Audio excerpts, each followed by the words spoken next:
কবুল করে নাও প্রভু, প্রিয় করে নাও, কবুল করে।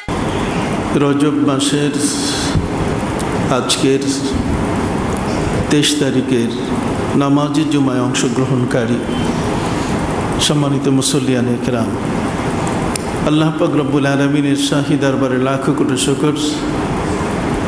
ইবাদতের মাস, 5 ওয়াক্তের নামাজ ফরজের মাস রজব মাসে আল্লাহ তাআলা আমাদেরকে জুমার নামাজে একত্রিত হওয়ার, মসজিদে এসে উপস্থিত হওয়ার এবং বসার তৌফিক দিলেন। এই জন্যই সকলে আমরা আল্লাহর দরবারে জবান খুলে জবান দারাজ করে বলি আলহামদুলিল্লাহ। সম্মানিত সুধী, রজব মাসের সবচেয়ে বড় পৃথিবীর বিস্ময়কর ঘটনা বিশ্বনবী মুহাম্মদুর রাসূলুল্লাহ সাল্লাল্লাহু আলাইহি ওয়াসাল্লাম তাঁর পবিত্র মেরাজ ঊর্ধ্বাকাশ ভ্রমণ। এই পৃথিবীর জমিন থেকে তিনি আল্লাহর আরশের মেহমান হয়েছিলেন। আল্লাহ সুবহানাহু ওয়া তাআলা তাকে আরশের দাওয়াত দিয়ে তাকে মেহমান বানিয়েছিলেন। এই মাস বিশ্বজগতের মানুষ যখন কল্পনাই করতে পারেনি যে আকাশে কখনো ওঠা যায়, জগতের ভেতরে মানুষের চিন্তায় যখন এই বিষয়গুলো জাগ্রত হয়নি, তখন আল্লাহ পাক রব্বুল আলামিন বিষয়গুলোকে সহনশীল করার জন্যে মানুষ যেন বুঝতে পারে, এই জন্যে ইথার তরঙ্গের মাধ্যমে হজরত নবী সুলাইমান আলাইহিস সালামের সিংহাসন তিনি আকাশে উড়িয়ে দেখিয়েছিলেন যে মানুষ বাতাসের মাধ্যমে আকাশে উঠতে পারে, তাদের উড়োজাহাজ দিয়ে তারা ভ্রমণ করতে পারে। পৃথিবীর মানুষের এই ধারণাটুকু যখন ছিল না, তখন আল্লাহ তাআলা পবিত্র কোরআনে কারিমে হজরত নবী সুলাইমান আলাইহিস সালামের সেই বিষয়গুলো তুলে ধরেছেন। জগতের মধ্যে এই পৃথিবীর গণ্ডি সীমা ছাড়িয়ে ঊর্ধ্বাকাশ ভ্রমণ করা, এটি এমন একটি বিষয় ছিল যে বিজ্ঞানীরা যখন হাঁটি হাঁটি পা, বিজ্ঞানের জগৎ যখন এখনও মায়ের গর্ভে, এই বিষয় সম্পর্কে যখন আদৌ চিন্তা করার তাদের সুযোগ ছিল না, ঠিক তখনই আল্লাহ সুবহানাহু ওয়া তাআলা তার নবীকে, তার প্রিয় হাবিবকে এই পৃথিবীর জমিন থেকে সাত আসমান অতিক্রম করে, সিদরাতুল মুনতাহা অতিক্রম করে তাকে তিনি আরশের মেহমান বানালেন। ঊর্ধ্বাকাশে নভোতরী বোরাকের উপরে সওয়ার হয়ে বিশ্বনবী আল্লাহর হাবিব সাল্লাল্লাহু আলাইহি সাল্লাম আল্লাহর আমন্ত্রণে সাড়া দিয়ে তিনি সেই আরশে চলে গেলেন। এই বিষয়টি বিজ্ঞানীদেরও মানা বড় কঠিন ছিল। যারা বিজ্ঞানের জগতে বাস করেন তারা মনে করেন যে আকাশে, ঊর্ধ্বাকাশে অনেক বাধা আছে। ঊর্ধ্বাকাশে কুররায় নারিয়া আছে, একটা আগুনের জগৎ আছে, যেখানে কোনো প্রাণী অতিক্রম করলে সাথে সাথে সে জ্বলে পড়ে ছাই হয়ে যায়। ঊর্ধ্বাকাশে সেখানে কুররায় জামহারির আছে। জামহারির শব্দের অর্থ হচ্ছে বরফ, ঠান্ডা।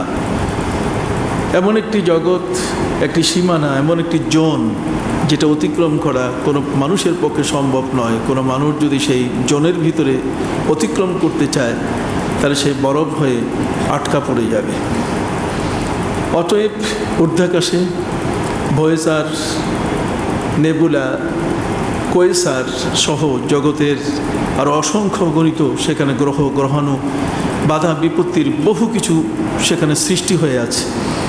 অতএব মানুষের পক্ষে এতগুলো বাধা বিপত্তি অতিক্রম করে আরশের মেহমান হওয়া, সাত আসমান পার হয়ে আল্লাহর আরশে যাওয়া, এটাকে তারা দস্তুর মতো অসম্ভব মনে করছিলেন। যে কারণে নবী করিম সাল্লাল্লাহু আলাইহি ওয়াসাল্লাম যখন মেরাজ থেকে ফিরে আসেন, তখন আরবের মানুষেরা এটা নিয়ে মজা গুড়াতো, টিটকারি করত, তিরস্কার করত যে মুহাম্মদের পেটে 1 মাসেও চুলায় খাবারের জন্য আগুন জ্বলে না, আর তিনি ঊর্ধ্বাকাশ ভ্রমণ করেছেন। একটা পা উপরে উঠালে আরেকটা পা মাটিতে রাখতে হয়, দুই পা একসাথে উপরে উঠাতে গেলে সেখানে বেশিক্ষণ থাকা সম্ভব হয় না। অথচ মুহাম্মদ সাল্লাল্লাহু আলাইহি ওয়াসাল্লাম যে কথাগুলো বলছেন সেগুলো একটি কল্পনার জগতের কথা হতে পারে, একটা স্বপ্নযোগের কথা হতে পারে, যে তিনি স্বপ্নে এগুলো ভ্রমণ করেছেন, এটি স্বপ্নের একটা বিষয়, কিন্তু বাস্তবতা এর সাথে কিছুই নাই। সম্মানিত সাথী, এই বিষয়গুলো নিয়ে শেষ পর্যন্ত তারা ধ্যান দরবার করা শুরু করলো। তারা হযরত আবু বকর সিদ্দিক রাদিয়াল্লাহু তাআলাকে ডেকে আনলো যে দেখো তোমাদের নবী যাকে তোমরা মানো তিনি এগুলো কি বলছেন, এগুলো সমাজে কেউ মানবে? সমাজে এগুলো কোথাও খাটে? কেউ কি আকাশে উঠতে পেরেছে? মুহাম্মদ এই সমস্ত কথাবার্তা বলছে, এগুলো তোমরা বন্ধ করো, তাকে বলতে নিষেধ করো। আবু বকর সিদ্দিক রাদিয়াল্লাহু তাআলা বলছেন যে এগুলো অসম্ভব কিছু নয়, এগুলো সম্ভব। বলুন সুবহানাল্লাহ। নবীর জন্য ঊর্ধ্বাকাশ ভ্রমণ, তার চেয়েও যদি বেশি কিছু তিনি আরও বলে থাকেন তাহলে এগুলো সবটিই সম্ভব। কারণ তিনি যে মহাশক্তির সাথে তার কানেকশান, যে মহান আল্লাহর সাথে তার যোগাযোগ, তার জন্য সেই নবীকে তার ঊর্ধ্বাকাশ ভ্রমণ করানো এটা অসম্ভব কিছু নয়। তখন মানুষের চিন্তায় চাঁদের দেশে যাওয়া, মঙ্গল গ্রহের প্রতিবেদন ছবি নিয়ে আসা, নেপসন, ভলকান, জুপিটার্স, মার্স অর্থাৎ মঙ্গল, বুধ, বৃহস্পতি, শুক্র, ভেনাস, এই ধরনের গ্রহগুলোতে মানুষ কখনো প্রবেশ করবে, কোনোদিন মানুষ সেখানে চিন্তা করবে, এই ভাবনাটুকু মানুষের মগজে ছিল না। তাছাড়া সময়ের একটি ব্যাপার আছে। মুহাম্মদ সাল্লাল্লাহু আলাইহি ওয়াসাল্লাম যেটা বলছেন সেটা অবাক কাণ্ড। সুবহানাল্লাযী আসরা বিআবদিহি লাইলাম মিনাল মসজিদিল হারামি ইলাল মসজিদিল আকসা। তিনি বলছেন যে তিনি তার সফরের তিনটা ভাগ আছে, তিনটা অংশ তার সফরের। এর মধ্যে একটি সফর হলো যে তিনি মক্কা মসজিদে হারাম থেকে তিনি বাইতুল মুকাদ্দাস পর্যন্ত গেছেন।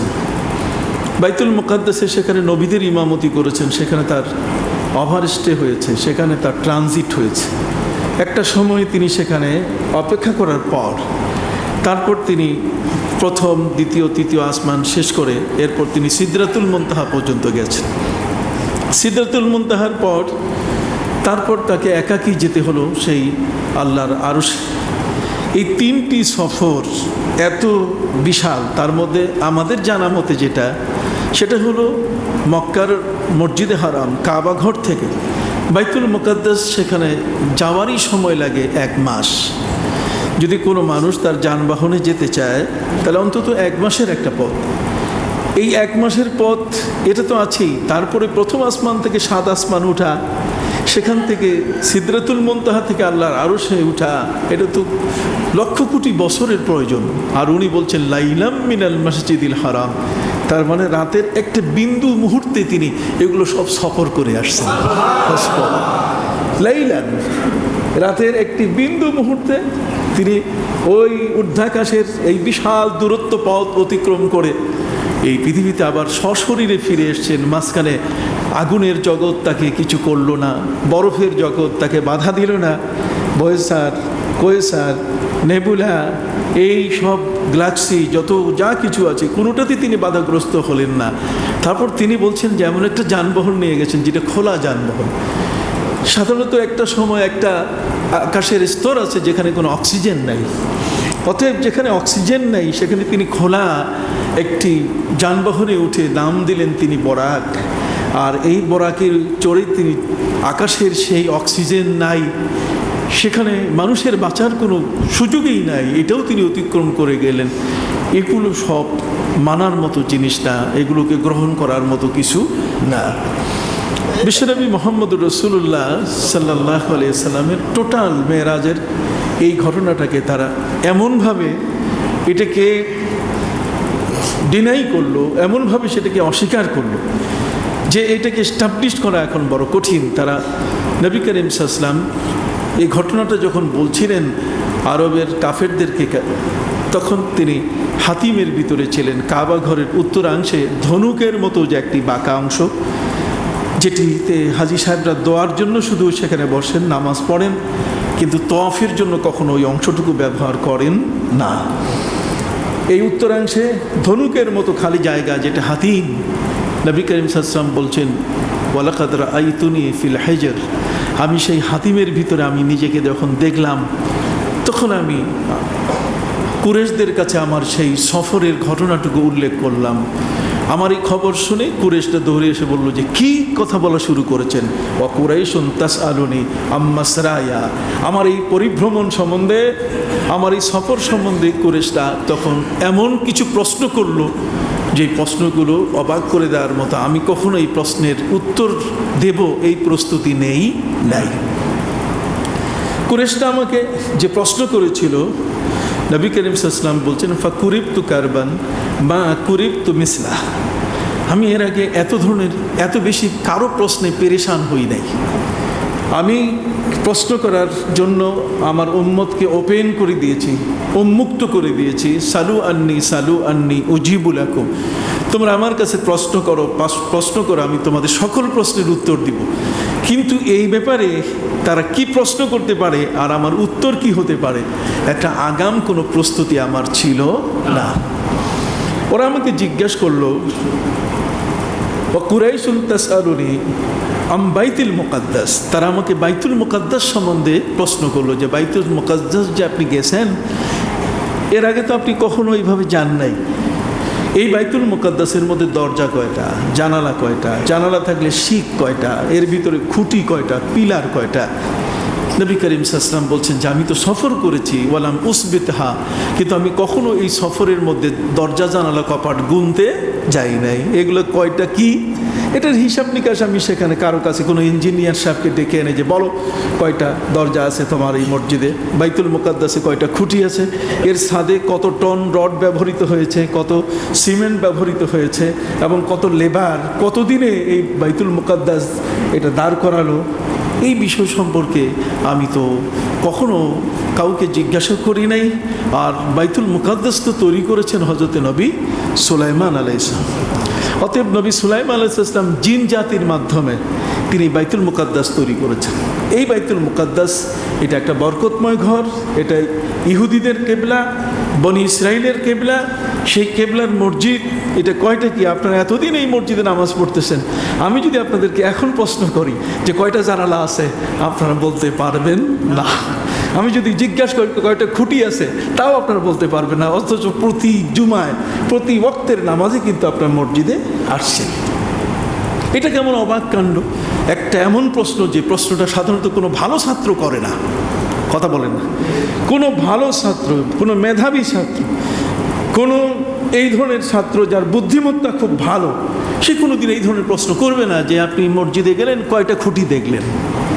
এটা হতেই পারে না। কাজেই আরবরা খুব ভালো ছাত্র ছিল না, এরা খুব ভালো ছাত্র ছিল না। এদের মাথার মধ্যে শুধু কূটবুদ্ধি ছিল, কিভাবে একজনকে ঠেকানো যায়, কিভাবে একজনকে আটকানো যায়, কিভাবে একজনকে পরাস্ত করা যায়। তাদের জীবনের সব কাজগুলোই ছিল ঠিক এই ধরনের, ঠেকানো, পরাস্ত করানো, হাঙ্গামা করা, কারো উপরে আক্রমণ করা। এটাই ছিল মূলত তাদের জীবনের সবচেয়ে বড় বিষয়। সম্মানিত সুধী, আমি আপনাদের খেদমতে আরজ করতে চাই, নবী করিম সাল্লাল্লাহু আলাইহি ওয়াসাল্লাম বলছেন আমি বড় পেরেশানিতে পড়ে গেলাম। আমি তো আসলে খুঁটি গুনতে যাই নাই, জানালা গুনতে যাই নাই। ফাকুরিবতু কারবান মা কুরিবতু মিসলা, আমি এর আগে এমন পেরেশানিতে পড়ি নাই। ঠিক ওই মুহূর্তে আল্লাহ তাআলা আমাকে তাৎক্ষণিকভাবে দেনেন্দার মেসেজ দিয়ে দিলেন যে আপনি ওই অবস্থায় থাকুন এবং লক্ষ্য করুন, আমি পুরা বাইতুল মুকাদ্দাস আপনার সামনে হাজির করে দিচ্ছি। আল্লাহর হাবিব বলেন ফারুফি আলী বাইতুল মুকাদ্দাস, বাইতুল মুকাদ্দাস আমার সামনে হাজির করা হলো। আর কুরাইশ আমাকে যখন প্রশ্ন করা শুরু করলো, বলুন নবী কয়টা খুঁটি আছে, আমি সাথে সাথে তাদেরকে বলা শুরু করলাম ওয়ামা সালাতনি কুরাইশুন আম বাইতুল মুকাদ্দাস ইল্লা আম্বাতুহা, যখন যে প্রশ্ন করেছে আমি প্রতিটি প্রশ্নের উত্তর স্বচক্ষে বাইতুল মুকাদ্দাস দেখে দেখে আমি উত্তর দেওয়া শুরু করলাম। ভাইরা আমার, কি চমৎকার! বিশ্বনবী বাইতুল মুকাদ্দাসের সবগুলো যখন বলে দিলেন, ওরা অবাক হয়ে গেল, হতচক হয়ে গেল। এখন কোনো কমেন্টস নাই, কোনো মন্তব্য নাই, কিছু নাই, তারা নির্বাক হয়ে গেল। যে সব কিছুই তো উনি ঠিক বললেন, মিথ্যা তো কিছুই দেখছি না, আসলে ঘটনাটা কি? ঘটনাটা তখন এমন হয়ে গেল, ওই আঙ্গুর খাইতে না পারলে এটা টক, কি বলেন ঠিক কিনা? তখন তারা বলে যে এইগুলো সব বিশ্বাস করার জিনিস না, উনি স্বপ্নে বোধহয় এগুলো সব মুখস্থ করে রাখছেন, আর আমরা বলার নাউযুবিল্লাহ, এই ধরনের একটা মন্তব্য করে তারা সেখান থেকে হাত পা গুটিয়ে পালিয়ে গেল। তারা বলছে না, আর এখানে প্রশ্ন করে আগানো যাবে না, ওনার চোখ এত বড় যে বাইতুল মুকাদ্দাস পর্যন্ত লম্বা, ওনার চোখের পাওয়ার এত বড় যে এত দূর পর্যন্ত উনি দেখতে পান, কাজে তার সাথে এখন কথা বলে আমরা কোনো রকম লাভবান হতে পারবো না। সম্মানিত শুধু এই ছিল সেই সময়কালের ঐতিহাসিক একটা প্রেক্ষাপট। এই বাইতুল মুকাদ্দাস হয়ে নবী করিম সাল্লাল্লাহু আলাইহি ওয়াসাল্লামের ঊর্ধ্বাকাশ পরিভ্রমণ, আল্লাহর আরশের মেহমান হয়ে গিয়ে 5 ওয়াক্তের নামাজ উপহার নিয়ে পৃথিবীতে ফিরে আসা, এটা তাদের কাছে একটা অবাস্তব বিষয় মনে হয়েছিল। এই বিষয়টা এভাবেই চলতেছিল, এই ধাঁধার মধ্যে চলতেছিল। এই পৃথিবীর মধ্যে যখন আলবার্ট আইনস্টাইন যখন সময়ের আপেক্ষিক তত্ত্ব নিয়ে যখন এই বিষয়গুলো তিনি গবেষণা করা শুরু করলেন, গবেষণা করতে গিয়ে তখন তিনি অবাক তথ্য দেওয়া শুরু করলেন। তখন এই সূর্য এবং চন্দ্রের ঘূর্ণয়মান অবস্থা, সাগরের জোয়ার ভাটার খেলা, একের পর এক সূর্য এটা আলোর উৎস, আর চাঁদ হচ্ছে আলোকিত পাত্র। চাঁদ এবং সূর্য এই দুটার আবর্তন এবং ঘূর্ণয়ন, এটার উপরে ভিত্তি করে তিনি আবিষ্কার করলেন সেকেন্ড, তিনি আবিষ্কার করলেন মিনিট, তিনি আবিষ্কার করলেন ঘন্টা। তিনি এর উপরে ভিত্তি করে দেখলেন যে মুসলমানের হিসাব অনুযায়ী যে মাস, ইন্না ইদ্দাতাশ শুহুর ইনদাল্লাহি 12 শাহরান ফি কিতাবিল্লাহ, আল্লাহর কিতাবে যে 12টি মাস, এক বছরের হিসাব আইনস্টাইন তিনি তার হিসাব নিকাশের মধ্যে খুঁজে পাওয়া শুরু করলেন। বলো সুবহানাল্লাহ। পৃথিবীর এই বিজ্ঞানী আইনস্টাইন যখন তিনি সেকেন্ডের হিসাব, আবার সেকেন্ডটাকে 100 ভাগে ভাগ করা যায়, এগুলো যখন পরমাণুর হিসাব যখন উপস্থিত করলেন, তখনই তিনি দেখলেন যেটা অসম্ভব কোনো ব্যাপার নয়। বিশ্বনবী যেটা বলেছেন যে আমি সেই আল্লাহর কাছে ওই আরশে রাতের বেলায় যে মেহমান হয়েছিলাম, সে মেহমানের মধ্যে যে রাতটায় আল্লাহ আমার সাথে কথা বলছেন, সে রাতটা লম্বা হয়ে গেছিল 27 বছর। 27 বছর লম্বা হয়ে গেছে রাত 27 বছর লম্বা হয়ে গেছে। মক্কার কাফেররা বলছে রাত 27 বছর লম্বা হয়ে কেমনে? এটা লম্বা হইলে 2 ঘন্টা লম্বা হবে বা 3 ঘন্টা লম্বা হবে, কথা কন। তুলিজুল লাইলা ফিন নাহার, কথা কন। কাজেই রাত দিনের মধ্যে, দিন রাতের মধ্যে প্রবেশ করে কিছু বাড়তে পারে, কিন্তু এত লম্বা বাড়বে কেমনে করে? কিন্তু তাদের কাছে বুলগেরিয়ার ইতিহাস তাদের কাছে উপস্থিত ছিল না, যে বুলগেরিয়ায় একটা রাত 6 মাস লম্বা হতে পারে, কথা কন না। বুলগেরিয়ার মধ্যে একটা রাত লম্বা হতে পারে কত? 6 মাস। একটা দিন 6 মাস লম্বা হতে পারে। কাজেই সেখানে 6 মাস দিন, 6 মাস কি রাত, এই বিষয়টা ইতিহাস তাদের কাছে উপস্থিত ছিল না। ইভেন আমি তো ইংল্যান্ডে যাই, গ্রেট ব্রিটেনে যাই, সেখানে আবারডিন, তার মানে স্কটল্যান্ড, যে স্কটল্যান্ড স্বাধীনতার জন্য চেষ্টা করেছিল কিন্তু তারা পারেনি। স্কটল্যান্ডের মধ্যে সেখানে তো 18 ঘন্টাই হচ্ছে কি দিন, আর বাকি 6 ঘন্টা হচ্ছে রাত। তাহলে যে এতটুকু সময় দিন এত বড় হয়, রাত ছোট হয়, এটি আল্লাহ তাআলার একটি কুদরতি খেলা। বিশ্বনবীর সাথে মহান আল্লাহর বৈঠক হবে, কি বলেন ঠিক কিনা? সেখানে এই বৈঠকের মধ্যে মাত্র আইলেন আর বইলেন, খাইলেন আর গেলেন, কথা বলে coming and sitting and eating and going, শুধু আসলেন আর বসলেন, খাইলেন আর গেলেন, এই পর্যন্তই শেষ হয়ে যাবে তা তো নয়। বরং এই সফরটি তো এমন একটি সফর যে তো আমার নবীর পরে আর কোনো নবী জগতে আসবেন না। কিয়ামত পর্যন্ত বিশ্বজগতের মানুষগুলোকে শান্তির পরশে, পৃথিবীতে শান্তির পরশ দিয়ে মানুষগুলোকে এই পৃথিবীতে শৃঙ্খলিত জীবন দেওয়ার জন্যই বিশ্বনবীর এই ঊর্ধ্বাকাশের ভ্রমণ। আজ আমাদের দেশের প্রধানমন্ত্রী ভুটানে যাচ্ছেন, নেপালে যাচ্ছেন, ভারতে যাচ্ছেন, বিভিন্ন জায়গায় যাচ্ছেন। যদি ওরা পাইতো প্রধানমন্ত্রীকে আরও বেশি দিন ধরে তাদের কাছে রেখে অনেকগুলো কথা, অনেক সই স্বাক্ষর হয়ে যেত। কি বলেন ঠিক কি না? কাজেই আল্লাহ তাআলা নবীর কাছে, নবী আল্লাহর কাছে, পাশাপাশি এখন সই যে কত স্বাক্ষর হওয়া দরকার, কি বলেন ঠিক না? কত যে প্রোগ্রাম, কত কিছু যে, এই বিষয়গুলো আমরা যদি একটু খোলা মাথা নিয়ে চিন্তা করি তাহলে তো আমরা বলতে পারি না যে নবী শুধু গেলেন আর আসলেন আর 5 ওয়াক্ত নামাজ পকেটে করে নিয়ে আসলেন, এটাই নবীর সফরের শেষ উদ্দেশ্য। আমি মনে করব আপনি ভুল করবেন, আপনার চিন্তাধারার মধ্যে আরও প্রশস্ততা সৃষ্টি করা উচিত। কথা বুঝতে পারছেন? আপনাকে আরও চিন্তাবিদ হওয়া দরকার, আরও চিন্তাশীল হওয়া দরকার। না, নবীকে আল্লাহ পাক রব্বুল আলামিন ডেকে নিচ্ছেন এমন একটি জায়গায় যে হোয়াইট হাউস, বিশ্বজগতের মানুষ যেটাকে দেখার জন্য যায়, পৃথিবীর মধ্যে সবচেয়ে বড় লোভনীয় যে জায়গাগুলোতে মানুষ কিছু সময়ের জন্য বসলে কত সেলফি, কত নিজে ছবি নিয়া এর সাথে ওর সাথে কাইদ হইয়া, চিত হইয়া, সোজা হইয়া বসে কত রকম ছবি নেয়, এটার পর আবার বান্দাইয়া ঘরের মধ্যে টাঙ্গায় রাখে। কি বলেন ঠিক কি না? বিশ্বনবী মুহাম্মদুর রাসূলুল্লাহ সাল্লাল্লাহু আলাইহি ওয়াসাল্লাম এই পৃথিবীর জগৎ থেকে মহান আল্লাহর দরবারে তিনি যাচ্ছেন। এই সফরটার শিডিউল, এই সফরটার প্রোগ্রাম, আপনি কি মনে করেন যে আল্লাহ তাআলা নবীকে একটা মোটরসাইকেলে নিয়ে যাবেন, যে নবী মোটরসাইকেলে ওঠেন আর আমার কাছে চলে আসেন?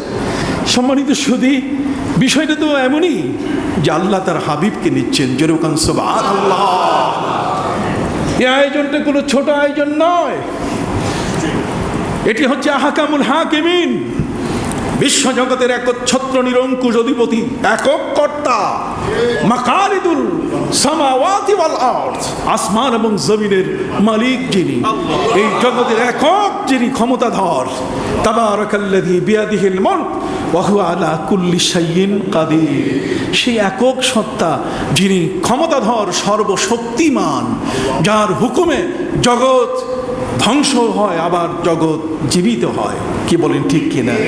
সেই মহান আল্লাহ তার নবীকে এত অপমানজনক কোনো যানবাহনে তিনি নেবেন না।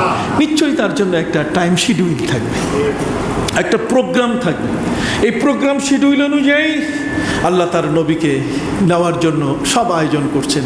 এমনি নবীরে কইলেন টেলিফোনে, নবী আপনি আমার বাড়িতে বেড়াইতে আসেন না, না, বরং আল্লাহ তাআলা নবীর জন্য জিবরিল আমিনকে পাঠাই দিলেন, স্পেশাল ফিরিস্তা পাঠাই দিয়ে দিলেন। যেহেতু নবী স্পেশাল গেস্ট হয়ে আল্লাহর দরবারে তিনি সেখানে এক বিশেষ মেহমান হিসাবে অলঙ্কৃত করতে যাচ্ছেন, অতএব আল্লাহ তাআলা গোটা জগৎকে সুন্দর করে সাজিয়ে তুলছেন। কোন সুবহানাল্লাহ।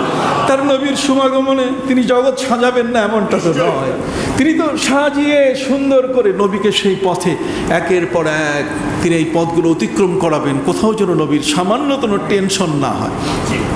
তাছাড়া ঘটনা অনেক বড়, একটি ছোট ঘটনার উপরে ভিত্তি করে এই ঘটনা আসেনি। সম্মানিত সুধী, বিশ্বনবী ইসলাম ধর্ম প্রচার করতে গিয়ে মক্কার মাটিতে তিনি মানুষগুলোকে কারো উপরে তিনি একবার একটা সোজা লাঠি উঠাইয়া বলছেন যে তোমরা আল্লাহকে মানো, না হলে কিন্তু মাথা পাঠাই দিব, তোমরা আল্লাহকে মানো, না হলে কিন্তু তোমাদের ঘর জ্বালাই দেব, তোমরা আল্লাহকে মানো, না হলে তোমাদেরকে জীবনে শেষ করে দেব। নবী তো তা বলেন নাই, বরং তিনি বলে দিয়েছেন কুলিয়া আইয়ুহাল কাফিরুন লা আ'বুদু মা তা'বুদুন, আমি যার ইবাদত করি না, কথা কন, তোমরাও তার ইবাদত করো না, কাজী তোমরা লাকুম দীনুকুম, তোমরা তোমাদের পথে থাকো, আমি আমার পথে থাকি, আমিও তোমাদের ডিস্টার্ব করব না আর তোমরা আমারে ডিস্টার্ব দিও না। কি চমৎকার! বিশ্বনবী মুহাম্মদুর রাসূলুল্লাহ সাল্লাল্লাহু আলাইহি ওয়াসাল্লাম সবসময় তিনি সমঝোতার পথ তিনি বেছে নিয়েছিলেন, কোনো সময় তাদের সাথে কোনো সাংঘর্ষিক পথ তিনি বেছে নেন নাই। অথচ এত সরল সোজা, এত সুন্দর জীবনযাপনের পরও জীবনে একটা মিথ্যা কথা বলেন নাই, কোনো একটা জায়গায় ধোঁকা দেন নাই, কোনো ভেজাল মিশান নাই, কোনোদিন তিনি কোনো অন্যায় কোনো পাপের কাজ করেছেন বলে বিশ্বনবীকে কোথাও এইভাবে দেখা গেছে? আজ পর্যন্ত জগতের কোনো মানুষ, কোনো ছবি, কোনো কিছুতেই বিশ্বনবীকে তারা প্রদর্শন করতে পারে না। এমন একজন বিশ্বজগতের সেরা, সকল নবীর সর্দার, যিনি আদর্শ, লাকাদ কানা লাকুম ফি রাসূলিল্লাহি উসওয়াতুন হাসানা, যাকে মডেল করে আল্লাহ পাঠিয়েছেন, যেই নবীর জীবনের চারিত্রিক অপরূপ গুণাবলী, যে নবীর জীবনে সততা সত্যবাদিতা এত উচ্চাঙ্কের যে পৃথিবীর যে কোনো মানুষ তার কাছে আসলে আস্তে করে নবীর কাছে নিজের জীবনকে সুপে দেয়, বলে দেয়, ইয়া রাসূল আল্লাহ আবি আন্তা ওয়া উম্মি আন্তা, হে রাসূল আপনি আমার বাবাও, আপনি আমার মাও। বিশ্ব নবীর কাছে নিজেকে এইভাবে তারা অর্পণ করে দিত। যেই নবী সাল্লাল্লাহু আলাইহি ওয়াসাল্লামকে ওই সময়কালে যখন মানুষের মধ্যে ধোঁকাবাজি ছিল, প্রতারণা ছিল, তিনি ছিলেন সবচেয়ে বড় আমানতদার। তিনি তাদের সম্পদকে নিজের কাছে সংরক্ষণ করতেন, যথাসময় তাদের হাতে হুবহু তিনি বুঝিয়ে দিতেন। বিশ্বনবী মুহাম্মদ রাসূলুল্লাহ সাল্লাল্লাহু আলাইহি ওয়াসাল্লামের সাথে উঠা বসা, চলাফেরা, বেচা কেনা, তার সাথে সব কিছু মিলিয়ে তারা পেয়েছেন যে নবী হলেন আল আমিন, বিশ্বজগতের একজন শ্রেষ্ঠতম বিশ্বাসী। সেই বিশ্বাসী নবী মুহাম্মদুর রাসূলুল্লাহ সাল্লাল্লাহু আলাইহি ওয়াসাল্লাম তিনি অত্যাচারের শিকার হলেন মক্কায়। কাফেররা এমন হলো যে সত্য কথাটা বলতে গিয়ে তায়েফের মানুষেরা আমার নবীকে রক্তাক্ত করে ফেললো, বিশ্বনবীর গায়ে লহু লাহা করে ফেললো, পাথর দিয়ে ঢিল মেরে। কাবা ঘরের সামনে নবী আল্লাহকে সেজদা দেওয়ার জন্য মাথা নত করেছিলেন, অথচ সেই সময়ে 7 জন কাফের একসাথে মিলে উটের পচা ভুঁড়ি আমার নবীর মাথার উপরে চাপিয়ে দিয়ে নবীর জীবনকে শ্বাসরুদ্ধ করে তারা মারতে চেয়েছিল। আল্লাহর নবী ওই মুহূর্তে কাবা ঘরকে লক্ষ্য করে বললেন, হে আল্লাহ, ইয়া রাব্বে, আলাইকা আবু জাহাল ওয়া আলাইকা উতবা ওয়া আলাইকা শাইবা ওয়া আলাইকা উকবা ইবনে আবি মুআইত উমাইয়া ইবনে খালফ। আল্লাহ, এই যাদের নাম বললাম আমি তাদেরকে তোমার হাতে সুপুর্দ করলাম, তুমি একমাত্র আমার নালিশের জায়গা, অতএব প্রভু তোমার কাছে নালিশ দিলাম। আল্লাহ বলছেন, ওয়াসবির কামা সাবারা উলুল আজম। হে নবী, আপনার মাথার উপরে উটের ভুঁড়ি চাপিয়ে দেওয়ার কারণে যখন আপনি ওষ্ঠাগত হয়ে গেছিলেন শ্বাসরুদ্ধ অবস্থায়, তখন আপনার মেয়ে ফাতেমা এসে বড় কষ্ট করে মাথা থেকে উটের ভুঁড়ি সরিয়ে দিয়ে হু হু করে যখন কেঁদে উঠেছিল, তখন আমার আরশ কেঁপে উঠেছিল। আপনার এই নালিশকে আমি আমার ফাইলে নিয়ে নিলাম, আপনার নালিশকে আমার ফাইলে আমি নিয়ে নিলাম, নথিতে নিয়ে নিলাম। হে নবী, ওয়াসবির কামা সাবারা উলুল আজম, আপনি অপেক্ষা করুন। নবীদের উপরে এইভাবে অত্যাচার হয়েছে, আপনার উপরে অত্যাচার হওয়াটা এটা অস্বাভাবিক কিছু নয়। আসাদুল বালায়ে বালাউল আম্বিয়া, পৃথিবীর মধ্যে নবীদের বিপদ হলো পৃথিবীর সবচেয়ে বড় বিপদ। তাদের উপরে যে অত্যাচার নির্যাতন করা হয়েছে সেটি পৃথিবীর অন্য কোনো সাধারণ মানুষের উপরে করা হয় নাই। অতএব আল্লাহ নবীকে ধৈর্য ধারণ করার পরামর্শ দিলেন। আল্লাহ বলেন নাই যে আমি এখন বোমা বানাইতে দিছি আর এটা আপনি খালি মারবেন, কতক্ষণ আমি অস্ত্র ব্যবস্থা করতেছি আর আপনি শুধু গুলি করে সবগুলোকে ধ্বংস করবেন না। আল্লাহ পাক রব্বুল আলামিন তার কাফের বেদিন বেঈমানকেও তার দস্তরখানে তিনি শত শত বছর তিনি মেহমানদারি করান। সুবহানাল্লাহ। নবী ইব্রাহিম আলাইহিস সালাম একজনকে তুলে দিয়েছেন সকালের ব্রেকফাস্ট খাইতে যাইয়া, আল্লাহর নাম নেয় নাই। সকালের নাস্তা খাইতে যাইয়া আল্লাহর নাম নেয় নাই। 80 বছরের একজন বুড়া মানুষ, একজন কাফের বেদিন মুশরিক, নবী ইব্রাহিম আলাইহিস সালাম তুলে দিলেন যে আল্লাহর দেওয়া সূর্য চন্দ্র তার পৃথিবীতে বাস করে আর সে আল্লাহর নাম নিয়ে খানা খায়, এমন মেহমানকে আমি দস্তরখানে বসাই না, চলো গেট আউট। আমার আল্লাহ সাথে সাথে নবী ইব্রাহিমকে বলে দিলেন, তুমি গেট আউট করে দিলে একবার অল্প একটু ব্রেকফাস্ট, ছোট্ট একটু নাস্তা, একটা থালাও পূর্ণ হয় না, এক থালাও পূর্ণ হয় না, ছোট্ট একটি নাস্তা ব্রেকফাস্ট খাইতে বিসমিল্লাহ বলে নাই, আমার নাম নেয় নাই, আর তুমি তারা গেট আউট করে দিলা। আর আমার দস্তরখানে সে 80 বছর থেকে খাইতেছে, একবারও আমার নাম নেয় নাই, আমি তারা গেট আউট করি নাই। জোরে কন্যা সুবহানাল্লাহ। এই হলেন আমার আল্লাহ, জোরে কন সুবহানাল্লাহ। তিনি কত বড় দয়াশীল, কত বড় মায়াশীল, তার দয়া মায়া মমতা, তার বান্দার উপরে কত রকম দরদ, এটাকে ছোট করে বুঝাবার কোনো সুযোগ নেই। সম্মানিত সুধী, ওদিকে নবীর এই করুণ অবস্থায় কাছে এসে নবীকে পরামর্শ দেবেন, কানে কানে নবী ধৈর্য ধরেন, অথবা নবীকে বলবেন নবী কিছু পয়সা পাতি নেন, কোনো মতেই জীবন পার করেন, আল্লাহ হয়তো সময় করে দিবে। কেউ কাছে ছিল না।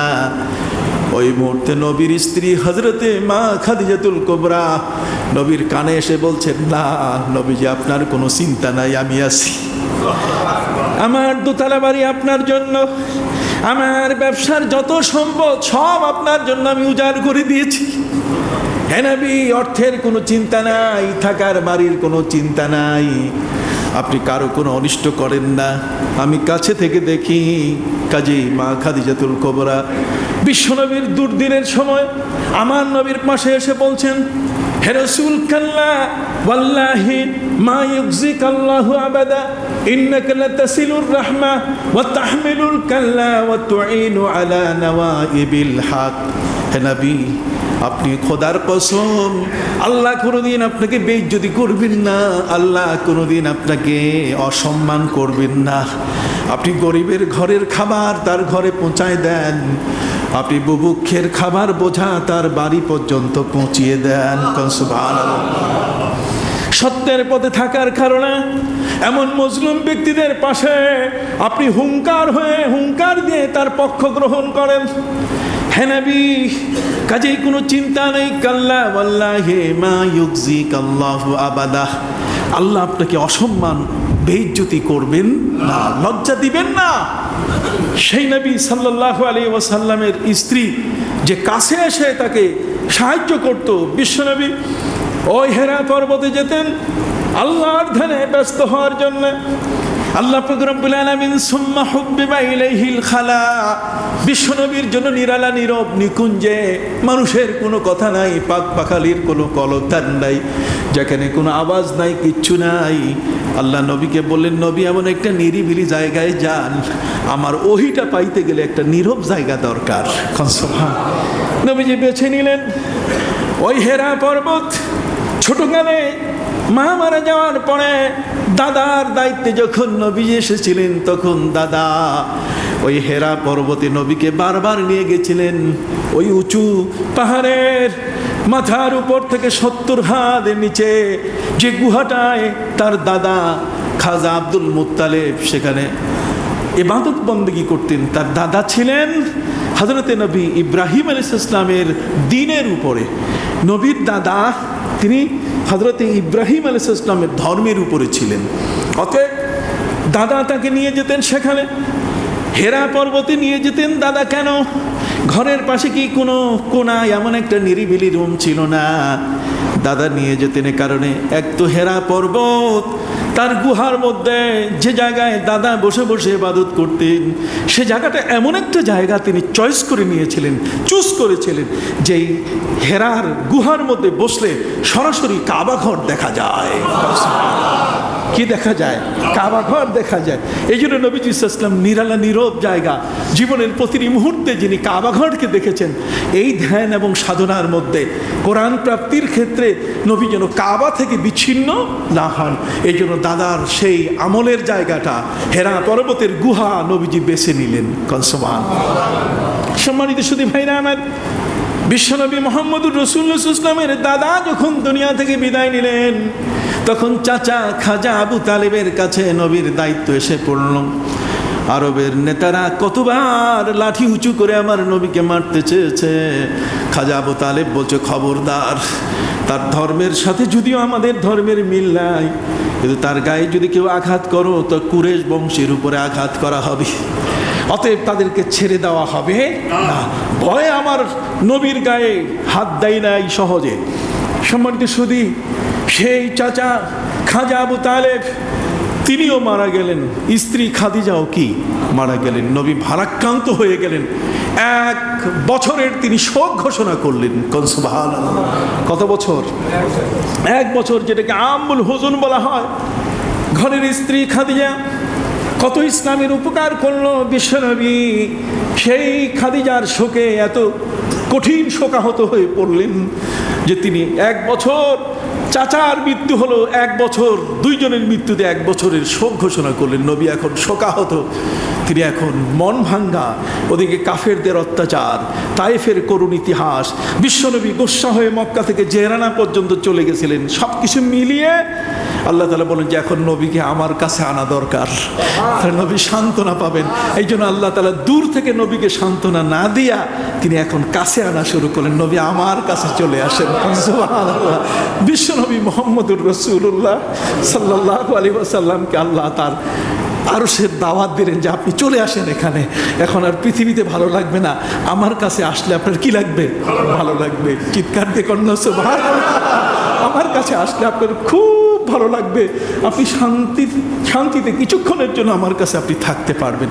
অতএব সেই নবী একদিক থেকে শোকাহত, অপর দিক থেকে তিনি নবিকুল সর্দার।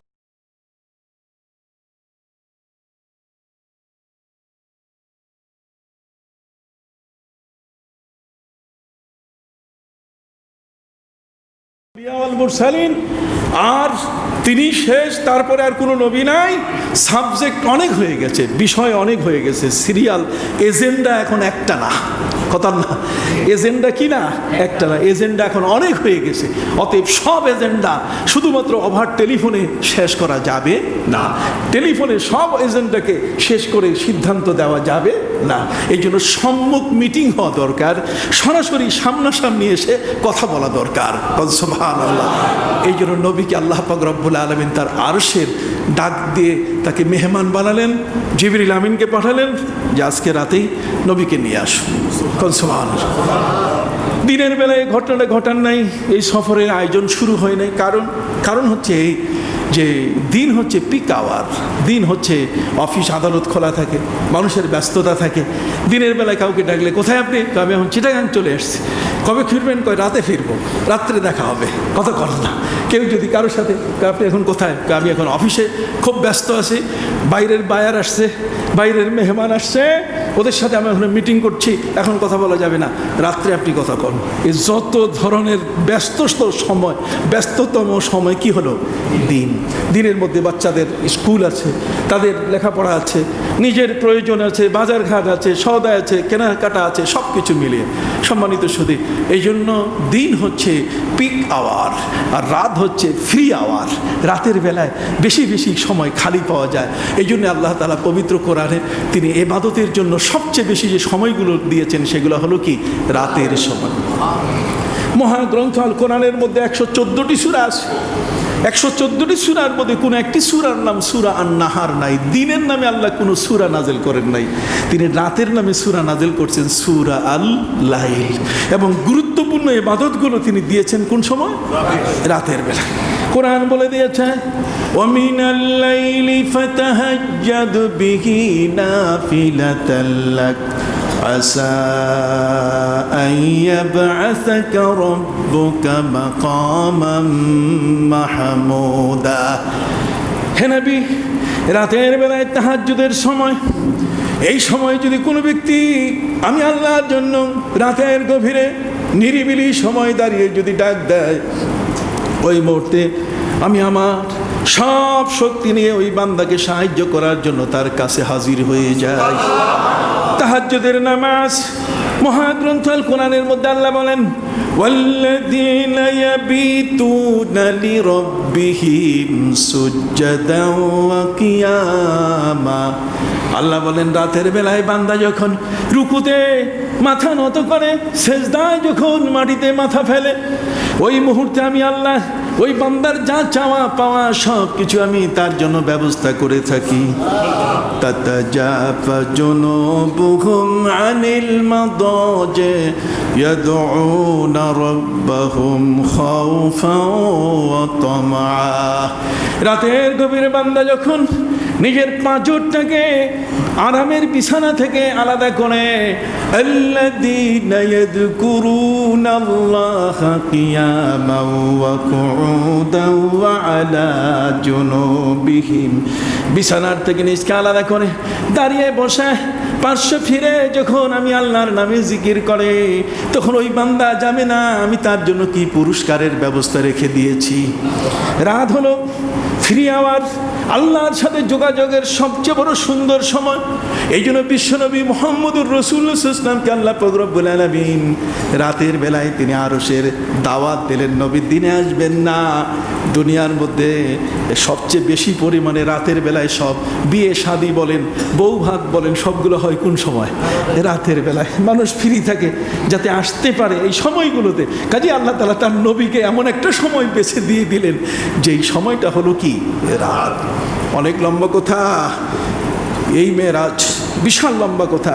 মোট কথা আল্লাহর নবী সাল্লাল্লাহু আলাইহি ওয়াসাল্লাম তিনি বাইতুল মুকাদ্দাসে সেখানে শিডিউলে নবীদের আবেদন ছিল যে আল্লাহ আমাদের কত নবী আমরা হইতেই চাই নাই, মুহাম্মদ সাল্লাল্লাহু আলাইহি ওয়াসাল্লাম নবী হলে আর আমরা কিসের নবী হব? তিনিই তো নবী, তিনিই তো সাবজেক্ট, তিনিই তো আপনার মূল আলোচ্য বিষয়। কাজেই তার জন্যই তিনি মোহাম্মদ, তাকে আপনি নবী হিসাবে শুরু থেকেই রাখেন, আমরাও পাই তার উম্মত হই। আল্লাহ বলছেন না, তাকে আমি শেষে সভাপতি করে পাঠাবো, খাতামুন নবিয়্যিন করে তাকে পাঠাবো। তিনি বিশ্বসভার সভাপতি হয়ে জগতের মধ্যে আসবেন। এই জন্য আমার নবী বলেছেন আনা আউয়ালুল খালক, আনা আউয়ালুন নবিয়্যিন ফিল খালক ওয়া আখিরুহুম ফিল বাস। আমার নবীজি সাল্লাল্লাহু আলাইহি ওয়াসাল্লাম বলছেন যে নবীদের ক্ষেত্রে আমি প্রথম, আর পৃথিবীতে আসার ক্ষেত্রে আমি সবার কি শেষ। সেই নবীর নামে শিডিউল ছিল যে তাকে বাইতুল মুকাদ্দাসে একটু ইমামতি করতে হবে, নবীদের সাথে একটু দেখা সাক্ষাৎ হবে, তারা মন ভরে নবীকে এক নজর চেয়ে দেখবেন আমার নবী কেমন। বিশ্বনবীর সেখানে যাত্রা শুরু হওয়ার আগে, মক্কা থেকে যাত্রা শুরু হলো, আমার নবী সাল্লাল্লাহু আলাইহি ওয়াসাল্লাম তখন চাচাতো বোন উম্মে হানির ঘরে, চাচাতো বোন উম্মে হানি ঘরের ভেতরে, জিবরিল আমিন ঘরের ভিতরে ঢুকে পড়ছে। তিনি নবীকে বললেন হুজুর আরশের মেহমান, এই দেখেন ইনভাইটেশন, এ হলো আপনার দাওয়াতপত্র, আল্লাহ আপনাকে এইমাত্র যেতে বলছেন, কাজী নবী চলুন। আমার নবী বলছেন এখনই, কাহা এক নাও, এখনই আপনাকে যেতে হবে। তো যেহেতু যেতে হবে তাহলে একটি কাজ করি, আমি আল্লাহর কাছে তো বিনা উজুতে যাইতে পারি না, আমি তো বিনা উজুতে যাইতে পারি না, অতএব আমি একটু উজু করে আমি একটু আদবের সাথে আল্লাহর কাছে যেতে চাই। নবীজি উজু শেষ করলেন, এরপর দরজা খুলতে চাইলেন। জিবরিল বলছেন হুজুর দরজা খোলার সফর নাই, আপনি দরজা খুলে মাটি থেকে মাটিতে যাবেন এমন কিছু নাই, বইটা ঊর্ধ্বাকাশের সফর, কাজে এখান থেকে ছাদ ফাটাইয়ে আপনাকে নিতে হবে। কাজে আমি ছাদ ফাঁক করছি, আপনি আমার কোলে বসেন। জিবরিল আমিন আমার নবীকে নিজের কোলে বসে কাবা ঘরের সামনে হাজির করলেন। অতটুকু জায়গা কাবা ঘরের সামনে হাজির করার পরে নবী দেখলেন সেখানে টিম রেডি হয়ে আছে, জান্নাতের সার্জিক্যাল টিম সেখানে হাজির হয়েছেন, মেডিকেল টিম হাজির হয়েছে নবীর। যেহেতু অ্যাপোলো 16 নিয়ে ওই চাঁদের দেশে যখন তারা গেছিলেন, সেদিন নীল আর্মস্ট্রং, মাইকেল কলিন্স, কথা অ্যাডউইন, তাদেরকে বহুদিন যাবত চেক আপ করা হচ্ছিল যে তাদের হার্ট আকাশের ঊর্ধ্বাকাশে যখন চাঁদের দেশে যাবে, 2,44,000 মাইল দূরে যখন তারা যাবে অ্যাপোলো 16-এ, তখন এই মুহূর্তে তাদের মধ্যে কোনো রকম আবার কোনো রকম বিরূপ প্রতিক্রিয়া হয় কিনা, স্বাস্থ্য মানায় কিনা, এই জন্য আগে থেকে চেক আপ শুরু হয়েছিল। সম্মানিত শুধু সেই চেক আপটা সমাপ্ত হওয়ার পরে তারপর না অ্যাপোলো 16-এ বসিয়ে দিয়ে যখন তাদেরকে বলা হলো যে এখন স্টার্ট, সুইচ দাবো, তো সুইচ দাবতেছে, স্টার্ট হয় না। নীল আর্মস্ট্রং তার বন্ধুদেরকে বলছে যে হয় না কেন, আমরা তো বুঝতে পারছি না। নীল আর্মস্ট্রং বলছে যে এখানে পৃথিবীর যত দেশ আছে সব দেশের পতাকা আনা হয়েছে, কিন্তু মুসলমানের একটা পতাকা আছে, লা ইলাহা ইল্লাল্লাহু মুহাম্মাদুর রাসূল, ওই পতাকাটা আসে নাই, কাজেই স্টার্ট নিতেছে না, এটা একটু ঢুকাও, তারপর দেখি স্টার্ট নেই কিনা।